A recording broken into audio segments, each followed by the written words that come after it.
I shouldn't scratch my underarm. Gotcha. No more underarm scratching. Greetings, users and programs. This is Itari Living Sacrifice, and we're here today with Wreck the System. So do me a favor, start over there. Just introduce yourselves to everybody real quick. I'm 12 Distilled, and I'm a bitch who drinks a lot. I'm KM3, the charming comic relief. I am Osiris Green, the humble creative genius. There you go. Yo, I'm Lady J, and I'm the fucking boss. There you go. True facts. And I'm LaTroy, and I just stick around them and sell stuff. Yay! Give LaTroy money! There you go.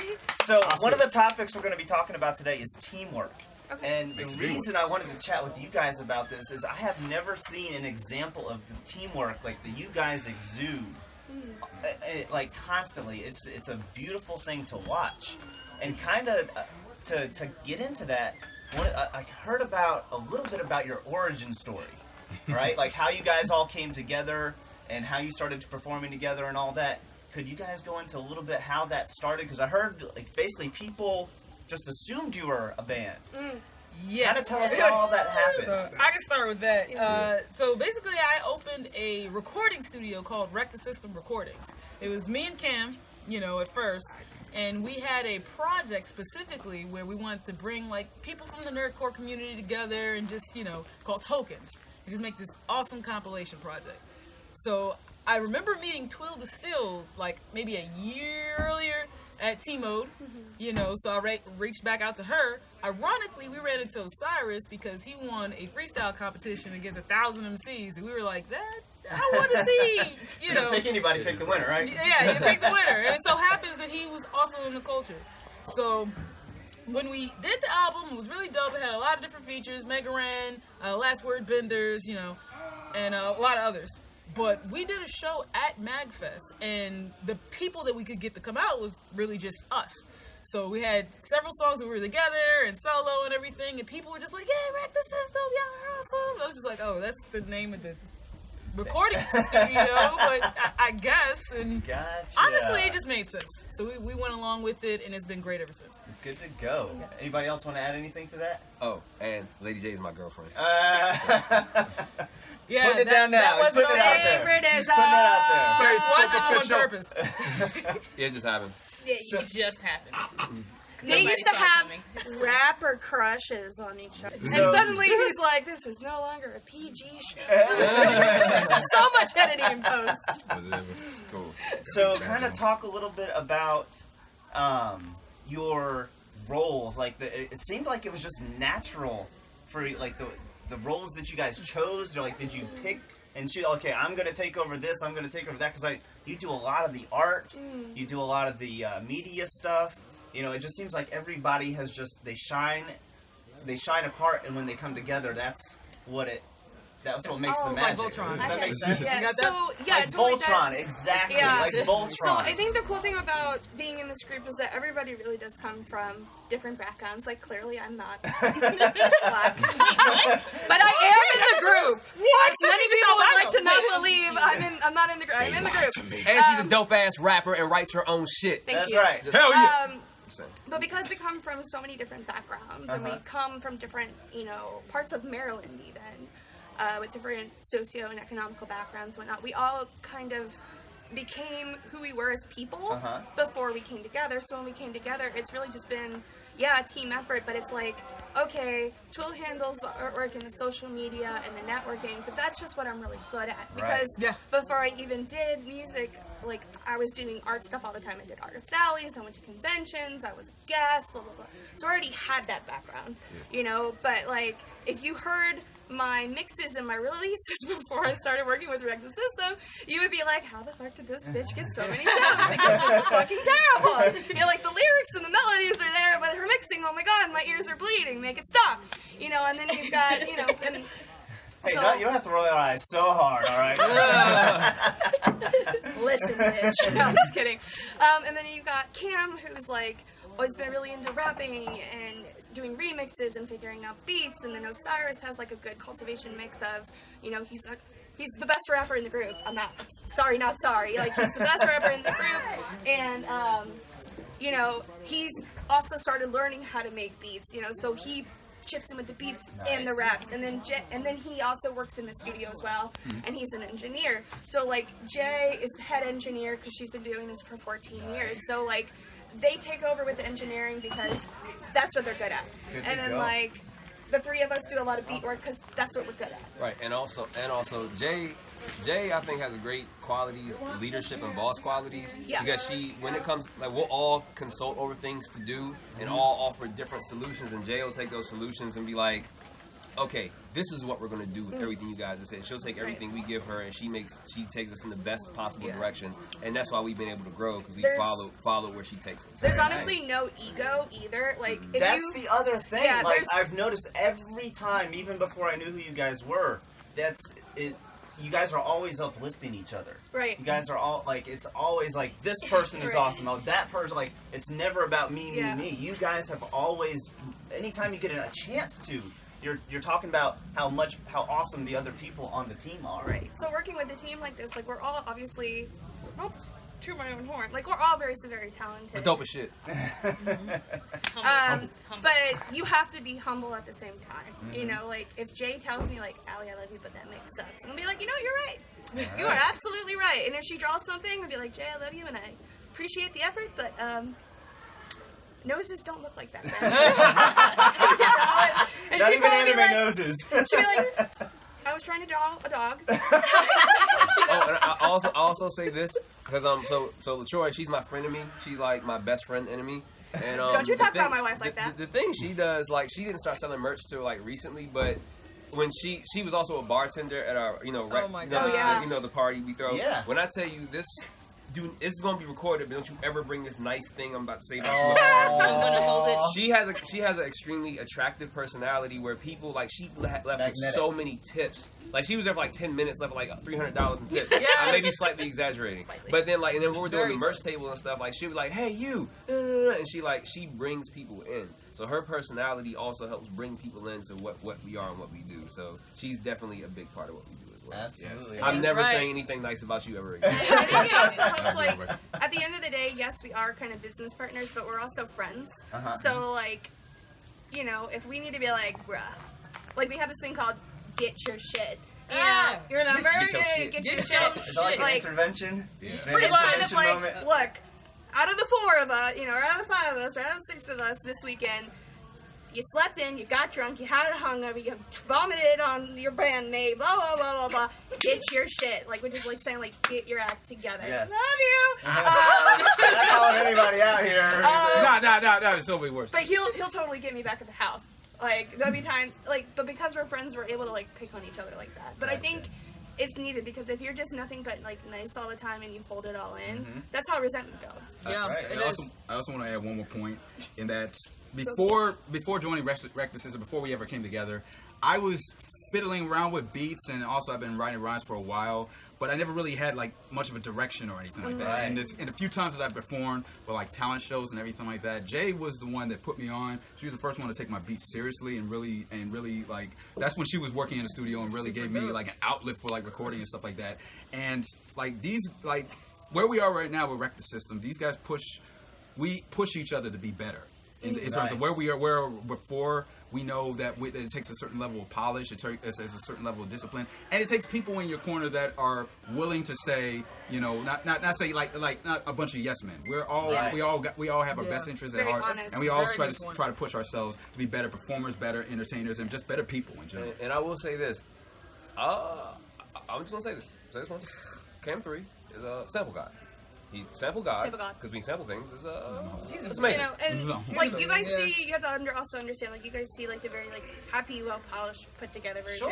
You know, four of us live in a house together. There definitely have been screaming matches, but it was for the best of the group. It was in the best interest because like. And we're out here and happy now because we were able to figured it out. We handle it like talk about it, handle it like adults. And because it's because we care, man. Right. Because if we didn't care, we wouldn't even. I would just not say anything, or we would just let. It's because like no. So even though the screaming says other things, is literally saying, "I love you." And I care so much, you idiot. I love you too, but you're making me mad. Well, I love you more. And it's that's the transcription of what we're really arguing. This is great biopic material. It's just like we just need a director, and we get all the Oscars straight up. Very nice. Very nice. So you constantly lifting each other up.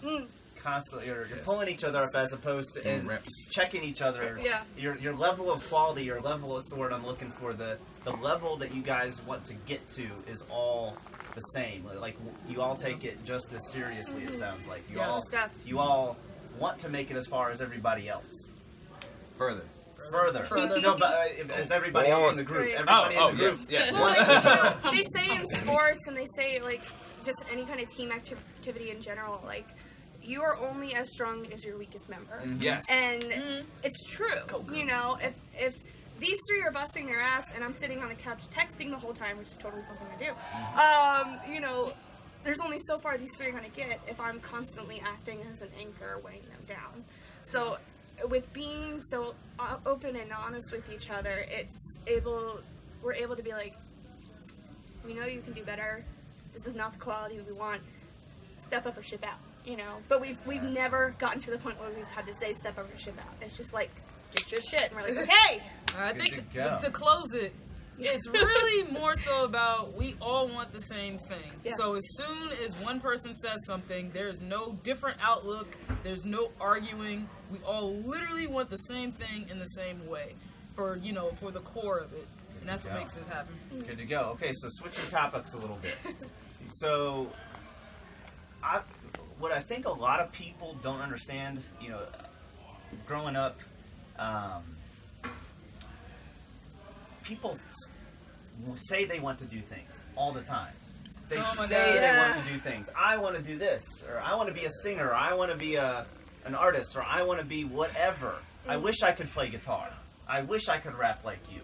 Does that make sense? Yeah, you hear that stuff all the time. We hear it all the time. How long is this interview again? we might be here. This might be the extended. I've got really good advice for this. 100%. Because this is what people, the point of this channel, the point of this Play and Grow Rich channel, is to help people. They say the stuff that they say they want to do. Let's make it happen. Okay. So a lot of times when people they see you rapping and they're like, "Oh, I can never be as good a rapper as him." Well, if you don't do what Osiris did, you're absolutely right. Yeah. Like when you first got started, you're not as good. You weren't as good then as you are now, right? No. Not a single one of you. No. Here's a crazy thing, go through your training, like when you were first to become the #1 guy out of that 1,000 people that won. Kind of go through your training regimen of how did you learn. I'm gonna abbreviate this because this is really bad. So when 8 Mile came out, everybody wanted to rap. Sure. I was writing poetry, whatever. I was the worst one at the table. Like it would get to a point to where if all the the guys who were the most popular, like it was mostly popular guys who were the best. Sure. Period. But whenever they didn't want to like, hey yo, you rap again, and they would laugh at me because I was really bad at it. But what they didn't know they were doing was they kept giving me opportunities to practice. That's right. So all the times they're like, hey, rap again. I'm just rapping. I would go home. I would sit in my room for hours writing. One time, to force myself to get better, I told myself, if I don't write 10 songs today, I'm not going to eat. I deprived myself of food if I didn't write a certain amount of bars in a day. Gotcha. Even if it was terrible.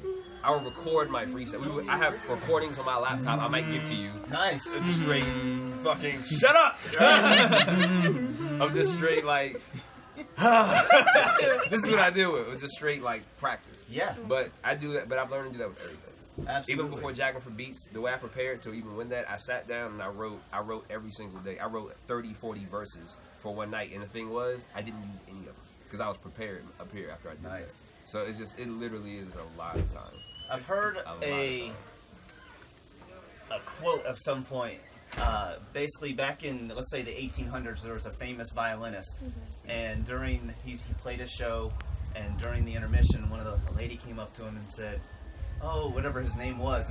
We don't know violinists from the 1800s. So she walks up to him and is like, "Oh, sir, I would give my life to be able to play the violin as well as you do." And he looked at her and said, "Madam, that's exactly what I have done. Is given my life. That was the level of discipline." So what did you do to learn discipline? How did you teach yourself discipline? How does one become better at getting disciplined? I got something. You want to go first? Yeah. So the best piece of advice somebody ever gave me, if this is really what you want to do, if you want to be in a creative field, if you want to be a scientist, if you want to go walk on the sun, I don't fucking know. If this is what you are so passionate about, and this is truly what you want to do with your life, the moment you decide this is what I want to do with my life, your career starts right then and there. It doesn't start after high school. It doesn't start after college. Yes. It doesn't start. Yes. It starts right then and there. I want to be an illustrator and I want to be a singer.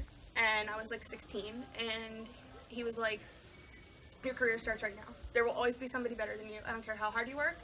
There will always be someone better than you. That's right. You know, like, I work so hard at rapping. You know, there will always be somebody who makes beats better than you. There will always be somebody who mixes better than you. You know, there will always be somebody who draws better than you. Yeah. And practice.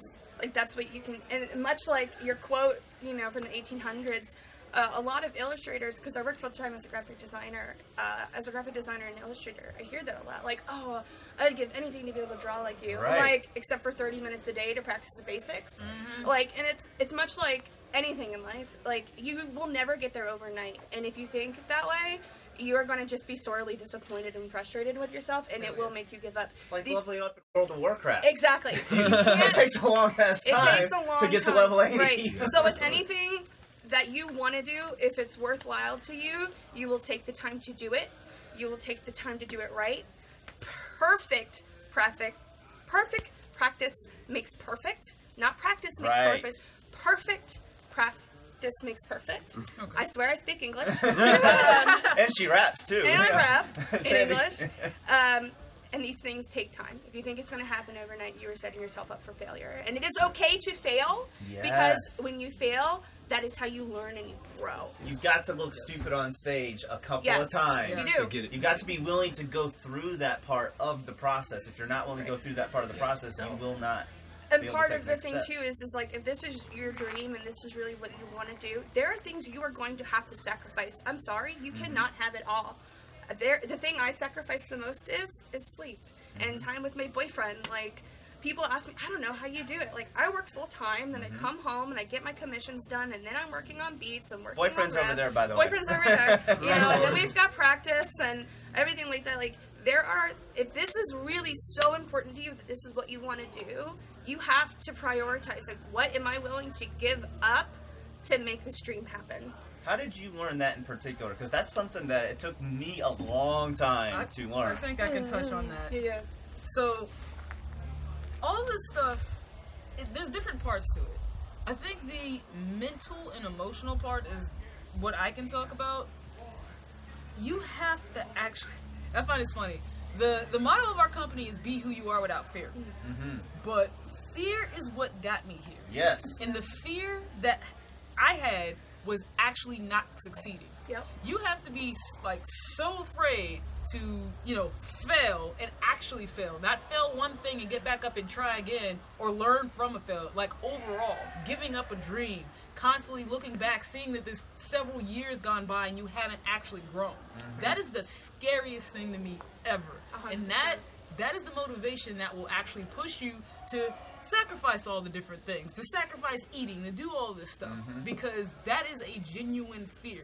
And if you accept, okay, I keep, I'm lazy, or I'm keep getting in a fight with my girlfriend, I'm tired, whatever, then you obviously don't want it that bad. Yeah. So that's what really got me to where I am. I'm just so afraid to be normal.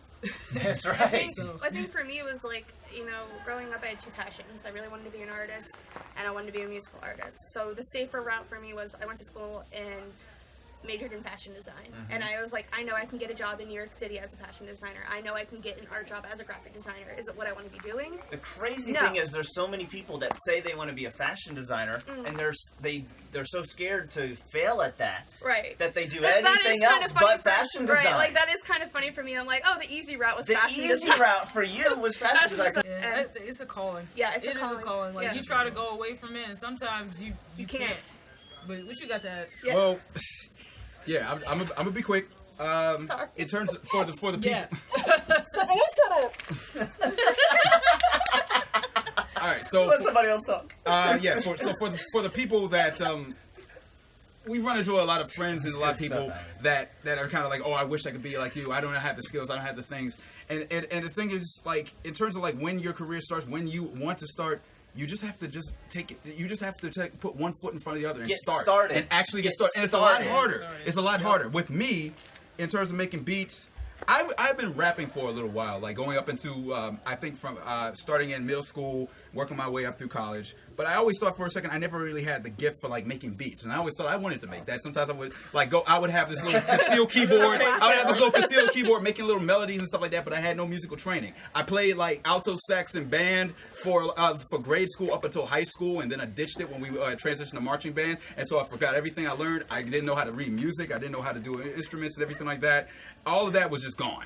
And so by college, I was thinking, maybe when I start rapping, I could find a beat maker or somebody like that I could just tell my ideas to, and they could like transcribe it down. And then that was around the time that Soulja Boy blew up, and he had this. And at first, I liked a couple of his songs when he started off. It's just like yeah, bitch, yeah, and stuff like that. Like my cousin showed it to me, and I thought it was funny as hell. But I thought he was just a novelty rapper and stuff like that. There's a point. So it's like a novelty. I thought it was a novelty rapper. Then I found out he got signed and had Crank That Soulja Boy, and I'm just like, who the hell is this dude? And then I found out about like apparently he uses this machine, this software online called FL Studio, and that's how he made his beats and stuff like that. And just like those simple ass beats, man, I could make something like that. Like let me find this stuff. So I downloaded it that very night, and I just started messing around with it. And that's ultimately when I started making beats and video game remixes. So what you're telling me is, if I'm hearing what you're saying, people say I don't have your gift. Well, nobody starts with the gift. No. There is no such thing as a gift. Like 99.99% of humanity is like everything that they've ever gotten good at. They've acquired that talent. They've acquired that skill over time, effort, energy, and emotion. Let's put it this way: you guys are smarter than the average bears. Right? We're recording again, so this is not. So you guys, the level of drama, like you've learned how to overcome the drama. You've learned how to overcome the things that most people let them hold. They let them hold that back. That let them hold. You know what I'm saying? Yeah. This is the silence maker. Gotcha. But yeah, you guys have that, and that's the point. To become great at anything, it's kind of easy to become good, but to become great at anything, you have to learn how to overcome life as it gets thrown at you. It's not like, oh, this problem. Like everybody's grandma is gonna get sick. Everybody's gonna have somebody get into the hospital. Everybody's got everything else that everybody thinks that what they got going on in their life is different and worse than everybody else. You got two cyborg girls who've been through quite a bunch, so yeah, we feel that. So if we got a show to perform, you gonna leave her hanging like that? You see, I did. I was gonna tap Jay's shoulder just like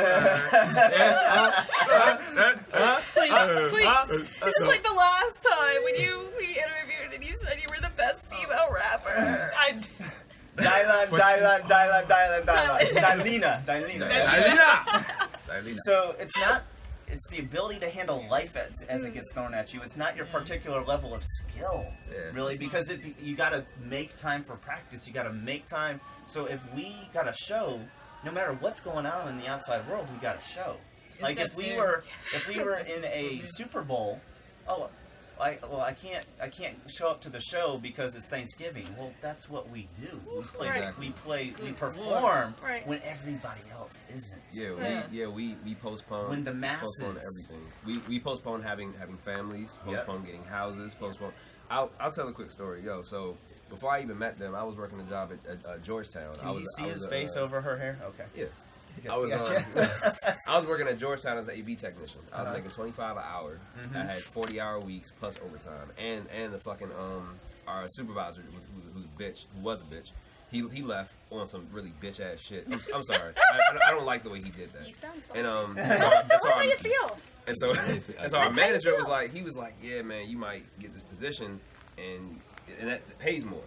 And I'm like, dog, like my life is pretty set financially, but I'm always at work. I'm not doing music, and I feel myself slipping out of it. So I thought for 2 months, I was like, I think I'm about to just quit and move to Baltimore with my friend just to figure this shit out. Before I left, he said, "What do we have to do? How much do we have to pay you to get you to stay?" I was like, he was like, "We'll pay you $30 an hour plus if you stay." Wow. And I'm like, I was just like, bruh. So how much more was that than what you were originally making? I was making $25 an hour. Okay. And he's gonna pay me $30. All right. And then he asked how much for you to stay, and I told him no. I quit my job. I moved to Baltimore and was sleeping on my friend's couch working on music with no job, nothing was nothing. And I'm there, and you're like, why the fuck would you do that? Right. Yeah. A lot of people. Because my life was good, but so I left, and then that's when I started running out of money.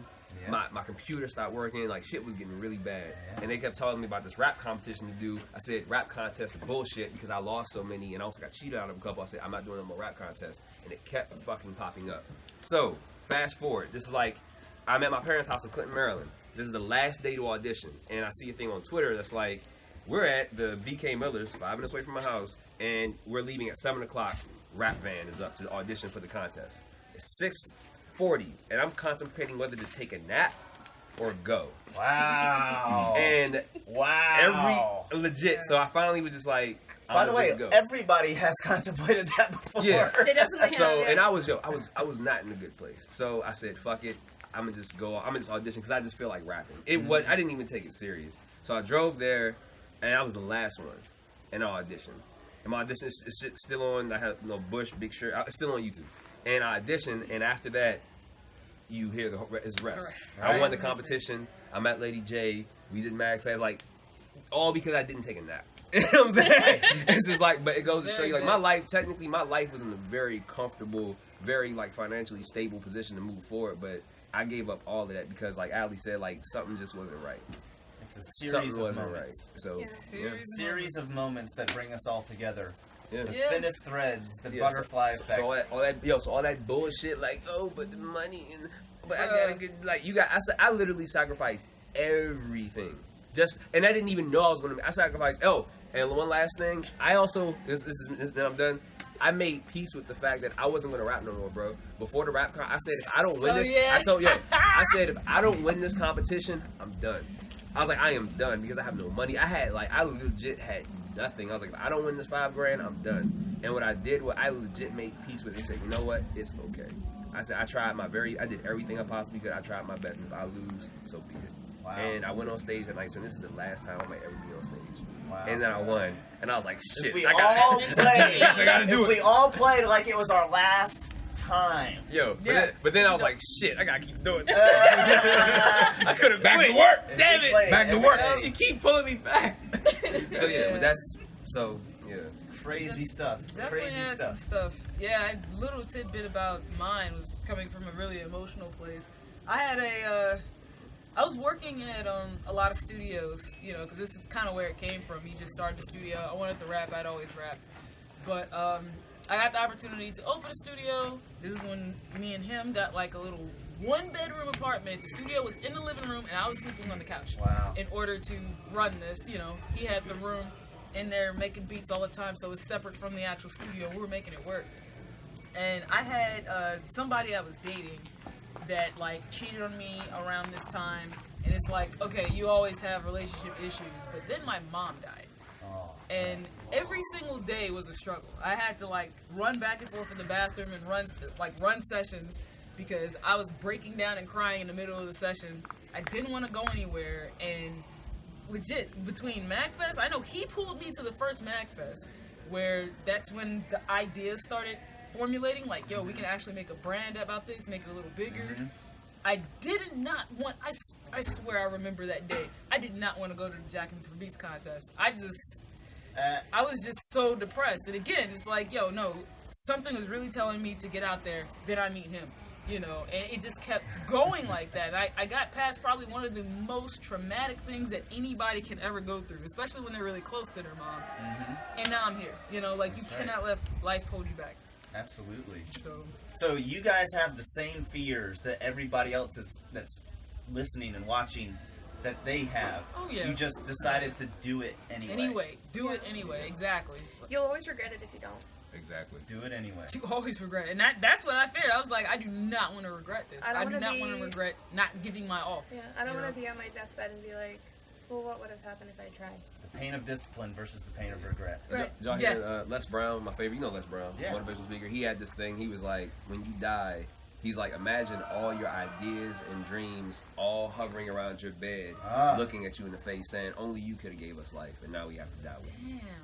Only you. We're all your that book. That's that preacher boy, yeah, right? yeah. Oh man, don't be yo, the Les preacher. Brown Don't be is the preacher like now. That book you never wrote, that song you never wrote, that movie that you never auditioned for, it has to now. We now have to die with you. Wow. And that's It's depressing. And I love We're that. gonna really meet. depressing. And I love my ideas. Or is it Doesn't really depressing? go for it. Is it depressing or is it invigorating? It's real, niggas. Right? Yeah, it's true. It's real shit, yo. Because here's the facts too, yo. Like life and no sympathy, yo. It's not gonna be like, oh, well, you're a good person, so I'm gonna get like, nah, son. No, if you don't son. do it, you just don't. Life if you ain't don't, fair. Yo, if you don't do it, Life is not life's fair. like, well, fuck, you ain't do it. If you got ideas, well. and if you don't put them out there, there's gonna be somebody else that did it. You're just gonna Right. hate Yeah. that person and hate Yeah, yourself. and even if You they're should hate if they're a yourself. terrible human being, they can be the worst person in the world. But guess what? They did it, and you Right. didn't. Right. Yeah, It exactly. doesn't matter. Right. Shit don't matter. The Oh, I world hate doesn't that stop. rapper. I don't like that rapper. I don't like, even if I don't like their genre of music, They're or I out don't there like doing it. their movie, like they did it, Right. Yeah. and I didn't. Like, there's a lot of rappers out there that is just kind of like, I hate it on hard, but I also have to bring myself back and remember they actually got out there. Right. They actually got a fan base. They actually got people talking and screaming their name and everything like that when they're up on stage. They got Right. on FL Studios and made whack ass beats. And they got a record deal. Right. And I didn't. Right. So Yeah. that's how it went. But yeah, man. But right, that's what we're pretty much about. What I think everybody thinks the way we do. Everybody has something they want to do. I don't care if your dream is to be a mailman. I don't care if your dream is to be a manager of a Do what you wanna Starbucks. do.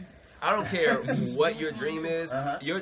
Someone else's dream isn't smaller than mine just because it's not fame and fortune. Yeah, Right. Whatever completes you. Thank If your you for dream is to saying have that. a Yeah. family or to be a husband or a wife, Right. go Do for it. that. Like, whatever makes you Be feel who you are complete. without fear. Don't be afraid to do that shit.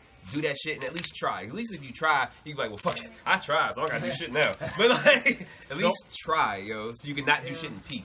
Don't You know what I'm let saying? your memes be dreams. Oh yeah. Do it! That's right. Do it! Why are you still watching this video? Just do it! But keep watching though, because we need the views. I've seen an interview. I cannot remember. I want to say it was Guns N' Roses. This reporter was interviewing them, and they're like, "So how do you explain all of your overnight success?" And No. he looked her in the eye and said, "Overnight success? I've been sleeping in a basement floor in the back of my van for 12 years now. Yeah. Overnight success, my Oh. butt." Can I please? What are comment on some of the sacrifices that you guys have had to make? Like, because even now, like, you've hit a level of success that other people would love. Like, but you guys are probably like, oh God, we're not anywhere close to Yeah. where we want to be. But Yeah. there are hundreds of bands out there that see what you've accomplished so far and be like, if only I could be where they are at, my life would be set. Right. You know, so what are some of the things that you've had to do that other people might not be willing to do? I already said mine. Oh, I will keep it short. I promise. Okay. First of all, to comment on that, there is no such thing as overnight success. You guys see overnight success? A lot of people think Cardi B was overnight success sensation because of Bodak Yellow. Fuck no. She grinded for years. She invested in herself as a brand and did business. She made all these smart moves to get to where she needed to be, and then it blew up. But that was years of work, right? Overnight success is not a thing. That is a Right. PR package that a company sells you because that's a dream you believe in. Yes. It is not a real fucking thing. Preach. So things Toolyscapes has given up. Oh, okay. First of all, I've been engaged twice and have broken up with both of those guys because they were holding me back from my dreams. When you're told, I don't want you to go do Wreck the System things anymore because it costs too much money, but Wreck the System is literally paying you salary to come to events. Like, when I wouldn't work my day job and was missing out on a day's worth of wages, they paid my day's worth of wages. They paid gas, they paid lodging. Oh, I remember that. Yeah, Wow. like, he literally They really wanted you on the team. Yes. So We when needed you've her got on someone the saying, I don't want you doing that because X, or because I don't want you to, that's getting in the way. Or, Back, yeah. do you really think you need to go play this show? Because let's be honest, I don't really think it's going to go anywhere. Oh, man. Real shit. I was Wow. If you punch are that guy in dating the face. somebody like that who doesn't believe in you, And I'm not saying you need to financially support anyone. Right. I'm not saying you need to blow rainbow smoke up their ass. Like, no. But there is nothing wrong with saying, I'm really, really proud of you, and I'm going to come to this show with you. Or if it's not your thing, right? No problem. But don't be an asshole about it. Like, you know, like, go do your thing. I'm really proud of you. And then when your partner comes home, like, hey, how was the show? Right. How hard is that? Right. So we're not going to get into that. But I anymore. broke 2 engagements because they weren't on my team. And I needed somebody on my team. My boyfriend just walked around the corner. He's very much on the team, which is why he's my boyfriend. Moved my entire life from Ohio to Maryland. I don't even have a room. Right now my room is a living room, or not a living room, a dining room. A small dining room. Smaller than a college dorm. I don't even have a door. I've got curtains. In the kitchen. In the kitchen. Yeah. What else did I give up? I gave up heavy drinking, you know, which was good. But that's how I used to cope with a lot of my problems. There have been a lot of emotional and psychological issues that I've had to work through and work on because it was getting in the way of our relationship as a band and my relationship with these people as my family, you know. So not only did I give up physical things, I gave up relationships, I've given up time, I've given up dates. There are times when I don't get to see my boyfriend, or literally I had to plan a lunch date with my grandmother and my mother 3 weeks ahead of time because I was so busy. I had a cousin at one point who was willing to wait 3 months to even have us have like a bar date, to hang out. There's a lot. Sleeping. Why do you think I have such a caffeine addiction and I drink so much coffee? It's not the coffee. It's don't sleep. Also, I just want to throw this in here just real quick for her. She also did a show with a mild concussion before. Oh, yeah, she's done. Yo, she real did. quick, I'm bragging for you. She's done shows with like concussion injuries. She's had. You will see her on stage wild and not knowing that her ankle don't work. Like you, like she, yo. Not even. Yeah, yo, she puts in. I'm a chunky fat girl, and the ankles ain't too happy sometimes. But you know, I keep up. You wouldn't know it. Work, son. Cam and Lady J. Work. What are some things? My I guess my backstory is not nearly as dramatic, but I'm just. All I'll just say is just like in terms of like what I had to give up. Like overall, it was a matter of like getting out of myself mentally. Like when I graduated from school, I was still trying to find my way out. I've been working at this day job for some odd years and everything like that. Really weird hours and stuff like that. Me and Jay were working on projects. Around this time, I think it might have been around this time that we started Wreck the System recordings. But it was just even the idea of moving out from my parents' place and starting into an apartment building where we're starting a studio and just some really just trying. Most people are supposed to take. It's weird. It's weird, and it's just weird. Like, oh yeah, you try talking to my parents about that. They'll just look at you just like you just shit on. You're going to college. Let me give you a little bit. No, you're going to college. A little bit of context from what he actually sacrificed.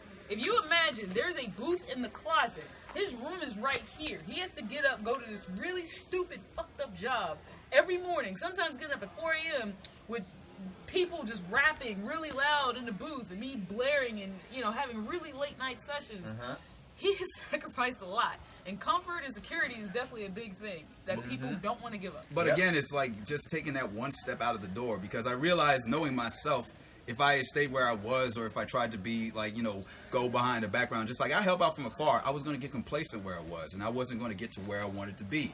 And sometimes you just have to take that one drastic jump, no matter how in your head or in your guardians, your friends, whatever their head might be like kind of like surreal or anything. If you don't take that risk, if something's calling you that's taking that risk that may be just like really out of your comfort zone, that's the one to take. Because more than likely that's going to jump you to where you're going. Otherwise, you're just going to be where you're at. We're always comfortable. We're not changing. We're not growing. Exactly. And I'll add this to Cam, because Cam is hella fucking modest. I'll add this to Cam shit.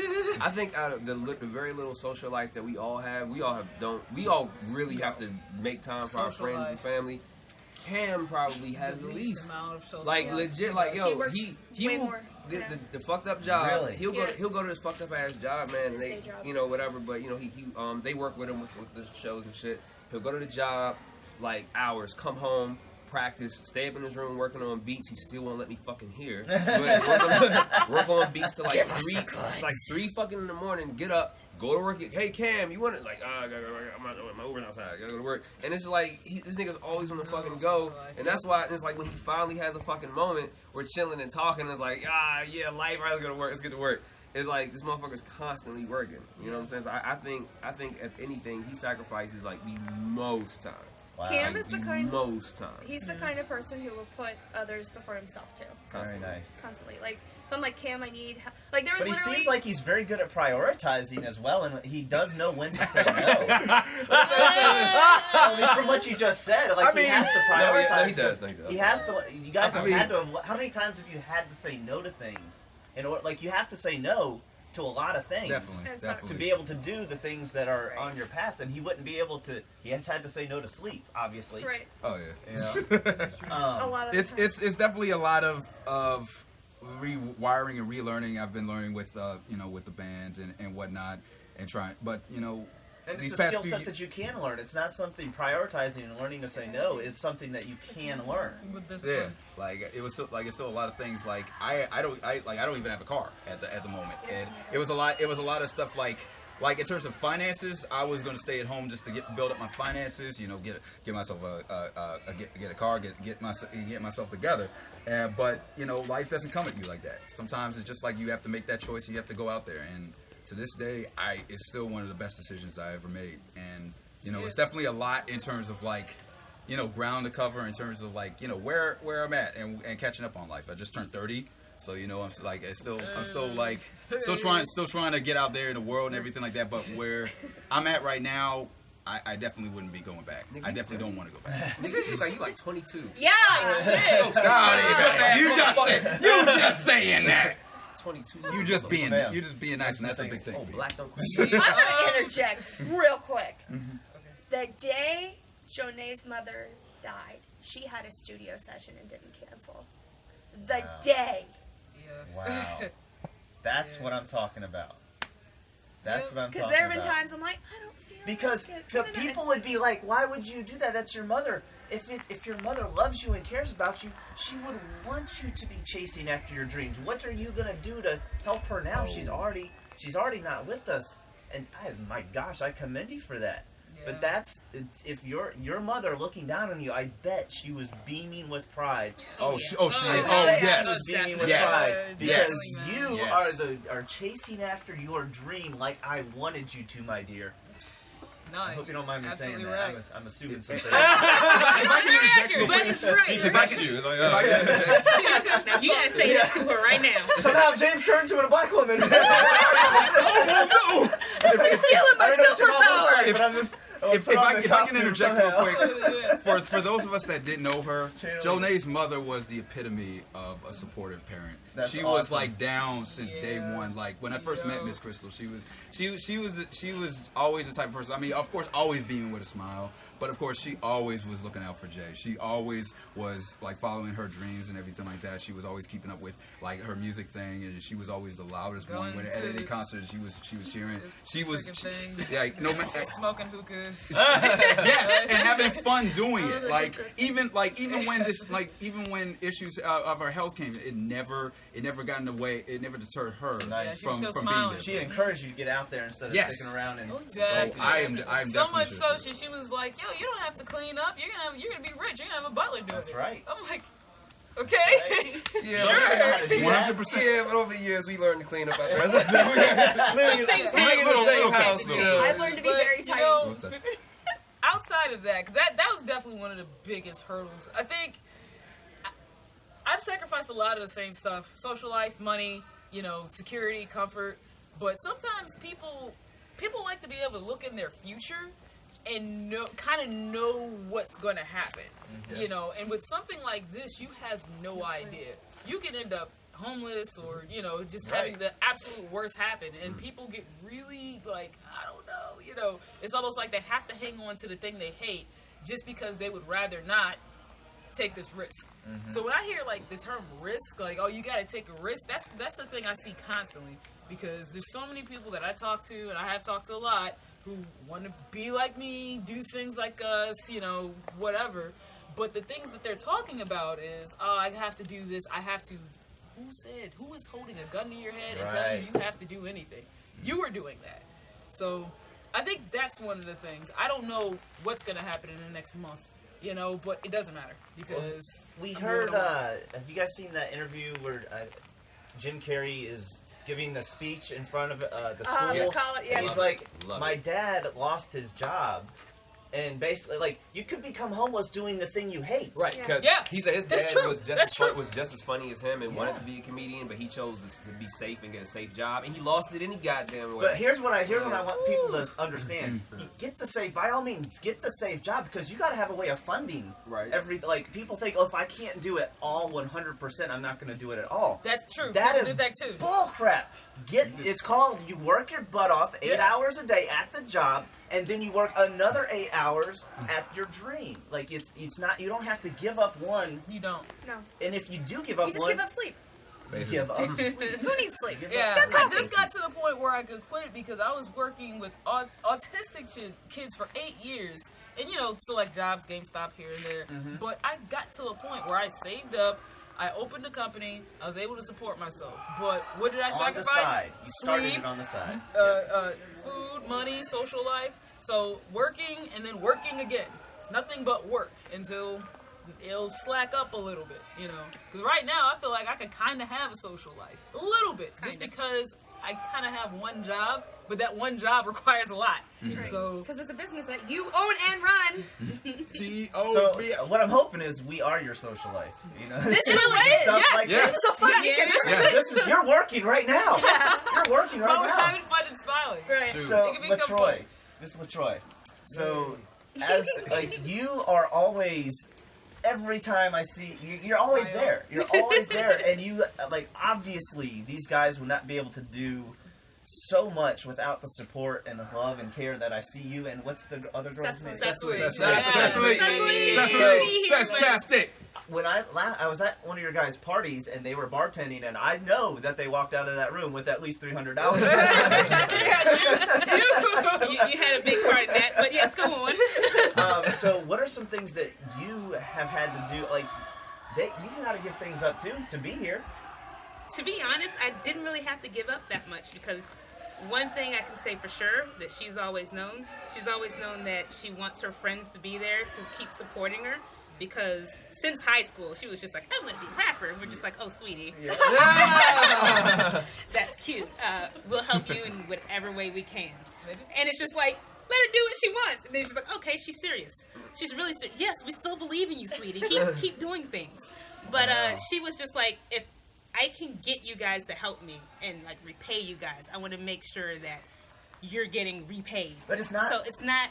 You don't get the overnight success either. Like, you're a part of it. Like, you have had to be willing to go through all the same stuff, a lot of the same stuff, because how many years did it take before you could afford to pay or afford to... You know what I mean? So the belief and the... What's the word I'm looking for? The support of that, that's a very magical thing. I'm very proud of you guys. Like, I don't know how much more time we can spend here, but like, I want to talk about like the feeling of family, like you guys, like because as the leader, like she's the leader. We all agree. So sometimes, like, if everybody is not, it's impossible to get a 100% consensus on everything 100% of the time. That would be unrealistic. So they have put their faith and trust in you that even if they disagree with your choice, they're still going to follow it, whether or not they agree with it. What I see some... No, nothing. Gotcha. Let's go on. So, like, talk about that a little bit. How do you keep the love flowing, even though when you have to tell the rest of the team something that might not be a popular decision? I'll be 100% honest. I feel like I only know about maybe 60% of how I did that. I know I'm very genuine. Like, my past, I've actually had other teams before. Mm-hmm. I had other teams that kind of fell apart, and I learned a lot from that. So Yes. I took psychology classes, you know, not that I'm manipulating anybody, but... Some people call it manipulation, some people call it motivation. What's the difference? There Some you people go. call it social engineering. That's Oh right. my God. But however it goes, when I feel like I have a gift where there are certain ideas, especially when it comes to mixing creative and business, where I can get a little piece of what everybody says, put it together, and make it work.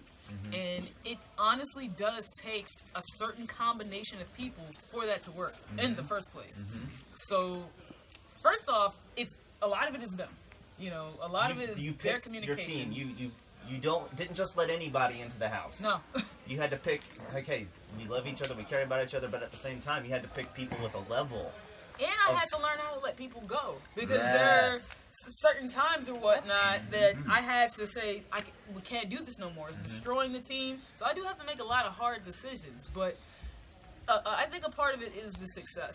You know, if you have a leader, because I followed leaders that just kept failing, kept having all these problems, and I started losing faith in them. You know, and when I do fail and someone else is telling me maybe you should do this, what do?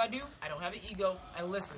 So there's a certain level of respect that happens. There's a certain level of knowledge that I've gained in order to actually help the team grow. Nothing And succeeds then like the- success. Yeah, and then the rest of the 40%, I'm not sure how I did it. I know for sure. And I've told you this before.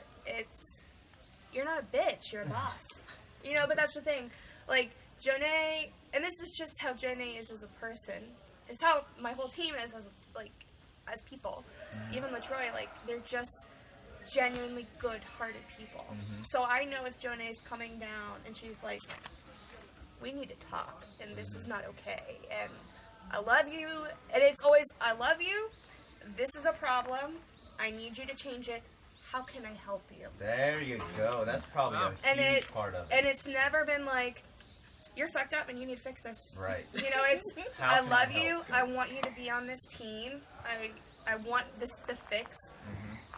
Obviously, part of this responsibility is you need to fix it, but I'm here for you. Yes. Yeah. So, I mean, we've been together for 2.5 years, this whole group. I think I've only gotten yelled at once. And it was it needed to happen, you know? Gotcha. And even then, I was really upset at the time. And I stepped back and I was like, this is the first time that they've ever done this to you. You're fucking up. You know they love you. I'm very proud of you to be able to step outside and look It at took yourself a from a few third days. It took a few days and quite a few beers and angry text messages to my mother. Don't get me wrong, this is the abbreviated version. But at the end of it all, I was like, these people love you. They're your family. They wouldn't have done everything they've done for you if they didn't care. You know, so a lot of it, like I said earlier, is there's no ego. It's just love and respect. You know, I tell That's people. the culture you guys have created. Right, love and respect. literally, these people are my family. Jonay is my best friend in the entire fucking world. And I know if any of them came up to me that bow is ridiculous, take it off your head. You know, I'd be like, Oh man, I actually like to rewind and say a little bit about LaTroy, because we were talking about this the other day. You and Cecily, when I came to Maryland, because I'm originally from Long Beach, California. What's up, LBC? And I didn't used to be like this. I think I was much more aggressive and a lot hot-headed, you know. So they were the beginning of me actually learning how to communicate and love properly. Because when we would have fights, they would talk to me, or there would be this weird, this weird air. I was able to sense when somebody wasn't comfortable, and we went through a lot. And it felt like being with them, it transferred over to making this, and then also getting it wrong with other people. I'm I feel like the team needs to feel like my friends. And once this happened, it was kind of I think we're finally going in the right direction, because our friendship, that's a whole nother conversation. Keeping friends is hard. Yo. You have to really work at it to It's do a work. It's a relationship. Definitely. Yeah. It's like marriage. But also to interject on a big thing is not just like as far as her being a leader and like following even when we don't agree. My thing is trust, and I don't trust.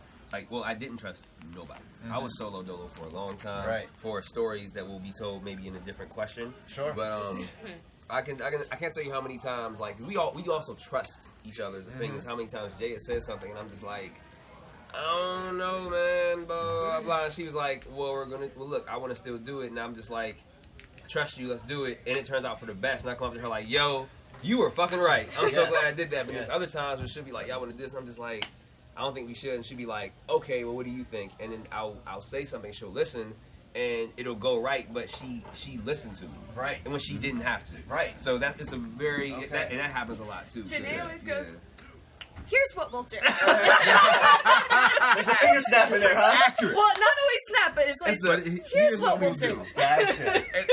She loves the point. She's Accurate. Here's what we'll do. So I kind of feel like by now you guys have built up such a level of trust that even if, and by the way, it will happen, there's going to be a time when she makes a decision that's not going to go well. You know, it's going to happen. Like, we can't, if we're trying, we're going to fail. Right. And we're going to, so I feel like you guys are at this point where even when the day comes where, hey, she made a decision and it didn't work, and you guys still love and care, and hey. Yo, can I snitch? Yeah, bitch! Hey, so y'all know we run a recording studio in the basement, right? And we have the computer we use is like fucking $4,000, $3,000 with hundreds of thousands of dollars of plugins on it. All right. So we were in the process of getting new computers, like getting things looked at, and all the plugins and stuff we use to make money. I think she took it in, and I think she forgot to look at some major detail. When we got the computer back, there was 0 plugins. Like, we had nothing. We could not like do no set. We couldn't make no money. All this shit cost like thousands of dollars. Like, it was. We didn't have enough to just outright buy it. Like the company did it. It was a mistake, but it was legit. Like, it was like, okay. It wasn't. She didn't do it on purpose. Right. It wasn't. And there was literally, and she can contest. There was literally no. Yo, but why didn't? It was like, okay, this is how we're gonna fix this. Right. It was literally. Like, this is how we're gonna fix this. I'm gonna put this amount of money down for my credit card. You can put this amount of money down. We're gonna split this up. We'll pay it off. The business can pay me back. It's just like we literally came up with a solution, and it was fine. Anytime I feel like we've had any kind of failure, I mean, because like a lot of people, again, kind of like the overnight success, a lot of people see the success, but they don't see the small failures. Right. We have something that we do after every single show or every single event, and we have a meeting about it, and we talk about debriefing. We call it our debrief, and we talk about what didn't go well, how are we going to avoid and fix this in the future, what did go well, why did it go well, you know, and a lot of like following your dreams or being a musician. 20% of it's talent. 80% of it is treating it like a business. Yes. Yeah. Yes. So good to go. So we've been through all of that shit, man. We've been through even worse. Yeah, man. I'm not. We're not even going. Unless certain questions are asked, I will not browse this information. Yep. So We're just I gonna mean, pretend geez, the fear is tea. I got 1,000 other things we could talk about. Is there anything in particular that you guys want to cover? That you think, like, what's something that you think would help the people out there that actually want to change? Because if they don't want to change, they won't. Right. But if they want, the ones that are the hearers and not the doers, and not just the hearers only. Okay, and I will say this. I will time this because people are going to want to be like, all right, I want to change. Hurry up. So everybody gets 2 minutes. Who starts? Wait, what's the actual question though? If you could give, like, is there anything, you don't have to say anything here, but if there's something that you think that would help somebody that's like you grow and change into the person that they've always wanted to become, what would you give that person? What would you tell that person? Your career starts now. Anyone who's told you not to do it, they're fucking stupid. Let that hate and let that anger and let the bullying fuel your fire. Because it feels great to go back to your 5 and 10 year high school reunion and be like, oh yeah, I did graduate with my fashion degree and I work in New York City. I'm not speaking from personal experience. Revenge is a powerful motivator sometimes. Build a team. And it's not even like, it doesn't even have to be like this. So recently I had a friend who wants to be an author, and she wants to be a writer and stuff. And I'm like, you need to build a team because doing it by yourself is impossible. You can do 80% of the work yourself, but you'll never finish that last 20%. So do the 80% that you can do. Give it your all, but don't be afraid to ask for help. And practice, practice, practice, practice. Perfect practice. And you copy said perfect practice a couple times. I think I know which book you got that from. It was not a book. It was something that was taught to us in marching band. Okay. So I did marching band and choir and stuff in high school, and I actually was educated through the Peabody Preparatory of Johns Hopkins. Explain to them what perfect practice means, because I don't think a lot of people understand. So you can practice something, and you can practice it wrong. Yes. So I can do my scales, do re mi fa sol la ti do, you know. And if I do that 50 times, and it's off pitch, I've taught myself nothing but a wrong and a bad behavior. Gotcha. So perfect practice means you need to practice it correctly. You need to fix those bad behaviors. You need to eliminate what's not correct, because practicing is great, but if you practice the wrong thing, A, you've shot yourself in the foot, and B, you're going to be pissed that all that wastes time. So perfect practice. When we practice, we stop. If we're wrong, we'll call each other out. We'll stop. We'll stop the music. We'll start back over. You know, there have been times of choreography or even pitch as they're learning to sing. Like, and it's, again, no ego. It's just perfect practice. Okay, so, yeah. People working on habits that has nothing to do with their actual passion.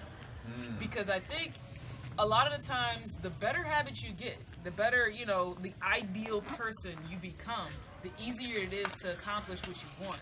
So if you, good example, performer, you want to be able to like run and have all this energy on stage. What should you do? Eat a little healthier, you know, work out, you know, all that stuff it can tie into what you're doing, but it also has nothing to do with it. And, you know, communication with people. If you have certain things that people are saying things about you and you're kind of closed off or you're not listening, like just try to find growth in everything you do. And I mean, you technically can be unstoppable. That's one thing that I'm really obsessed with is growth. I respect growth. You know, I work on it every day, and I work on things that has nothing to do with music. Give us a life lesson from a video game that you think would transfer over into real world experience. All right. Okay. So the best life lesson I learned from a video game was in Final Fantasy VI, and you are expected to suplex a ghost train. So my advice for you, I'm about to suplex a train, is to get your crunk on and think outside of the box, because if you don't know this, in Final Fantasy VI, you can put a phoenix down on that motherfucker and it dies right away. Now, most people would be like, why would you throw a phoenix down at a boss? But it worked. So sometimes, you know, you gotta have faith, and you gotta be willing to try things that you wouldn't normally try. In most logical sense, you would not put a phoenix down on a boss. That would be a waste Nothing of else is working. Well, we haven't tried we this have yet. a song about it, you know.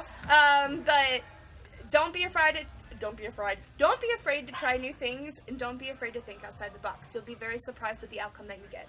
Good to go. A life lesson from a video game, I would have to say probably Legend of Zelda. No. Particularly Twilight Princess. Yes. Oh, I know. I'm so predictable. And what I have to say, going back to what I said before, you have to start. You have to put one foot in front of the other. In the beginning of the game, you start off with maybe a modest, 3 hearts. You don't know shit about like wielding a sword or any of the gadgets and anything like that. You're coming off as a nothing. Like, in fact, start off as like a sort of a ranch hand and stuff like that. You don't have any background. You don't know exactly what you're getting into. But at the same time, you have to actually start. You have to actually push through and go through the missions in order to get all this cool shit. In order to get like so many different hearts and heart containers to the point that you're freaking unstoppable. All the armors, like all these cool weapons and gadgets that you can just do from muscle memory, like in your sleep. But you have to start from somewhere. Yes. You have to Start actually you have to push. It doesn't matter how good you are when you start off. You're going to suck at first. Yes. You're going to suck at first. It's gonna be scary. Yeah, I knew nothing about the games going in. Like, Twilight Princess was the first one I ever completed. So I can tell you straight up, you're going to suck and you're going to lose a lot, especially in those dungeons. But I'm telling you, you're going to feel so much better when you make it out the other end. And you're just going to be looking back like, I really, really, really like this. It's almost like the journey. Like, it is about the journey, not the destination. Because if they started you off at the game with all the powers and everything already, what's the point? Well, yeah, what's the point? And even if we started the game with $1 million, we wouldn't know how to use it. The $1 million effectively, yeah. Effectively. Right. So mine's gonna be from Sonic. Mm-hmm. Go Is that her fast. thing? Go fast. Sonic. I remember actually talking about this, a few songs that I had too. Sonic has always had a very positive attitude, very uplifting, no matter what's going on, you know, and even in the later games, and I'm not even going to get into that rant about how, you know, the games are now, but he never lost that.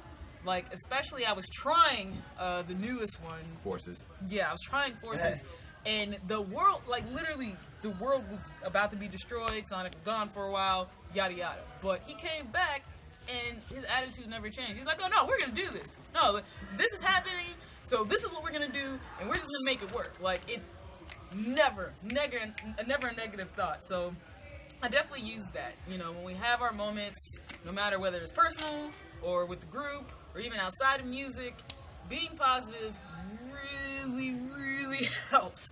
And What do you say to people but I'm just a realist? I'm not being negative, I'm just being real. Well, you make your reality. Yes. In a way. Because yes, being logical. That perception versus reality. Yes. Perception is reality. Yes. Because you can be logical, and there's so many different ways you can look at things because of perception. Mm-hmm. And if you choose to be real and low and like, oh, this isn't going to work, or however you're choosing to think, then yeah, okay. But there's always another perspective that you may not be looking at. Mm-hmm. That's why To chaos in this interject, kind of handy. if you are being a realist and you continually say, well, this isn't going to work, this is never going to pan out, you're right. Because you're always going to set yourself up to fail. Mm-hmm. Bam. That's the reality you created. There you go. And that is the reality you created. Got one, LaTroy? Chaos. I actually do. Hey! Hey! So I may not have like a game in particular in mind, That's fine. but it's more so think of rhythm games. Okay. Rhythm games, DDR, Rhythm Heaven, Oendon. When you're playing and you're playing like a really good level, you may lose, you may be terrible at it, but if you really like it, guess what you're going to do? You're going to restart it and do better. You're going to do better each time. And if you're really adamant about it, you're going to get that perfect that you really want, if that's really what you want.